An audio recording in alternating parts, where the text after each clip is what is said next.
Hello viewers, আমরা এখন আছি শাহ রেস্টুরেন্টে। শাহ রেস্টুরেন্টটি হচ্ছে মোহনগঞ্জে। মোহনগঞ্জে আমার যে ভাইয়ের বাসা রয়েছে, ভাইয়ের বাসার মানে ঠিক উল্টো দিকে।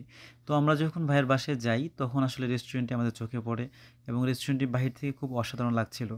তখন আমরা চিন্তা করি বাসায় গিয়ে আমাদের যে দুজন বাস্তি রয়েছে, তাদেরকে নিয়ে আমরা রেস্টুরেন্টে যাব।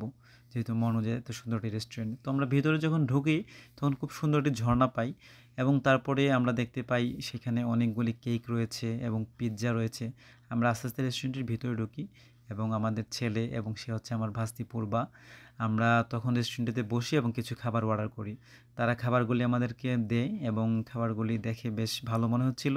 তবে আমরা কিছুক্ষণের মধ্যে খাবারগুলি টেস্ট করব আসলে খাবারগুলি কেমন ছিল। এটা হচ্ছে আমার ছোট ভাস্তি পুনম। আর এখানে আমি রয়েছি। আর খাবারগুলি আমরা তখন আস্তে আস্তে খেয়ে নিচ্ছিলাম। তো সর্বপ্রথমে আমরা যেটা দেখলাম, তারা খুব মজা করে খাবারগুলি খাচ্ছে। তো যখন খাবারগুলি মোটামুটি খেয়ে শেষ করলো, তখন আমার ছেলেকে জিজ্ঞেস করলাম কেমন হলো? খুব ভালো বলতেছিল। তো পূর্বাও ভালো বলতেছিল। আসলে তাদের যে ফুড রিভিউটা ছিল, তাদের যে চিকেন যে ফ্রাইগুলা ছিল একদম জাস্ট অসাধারণ ছিল।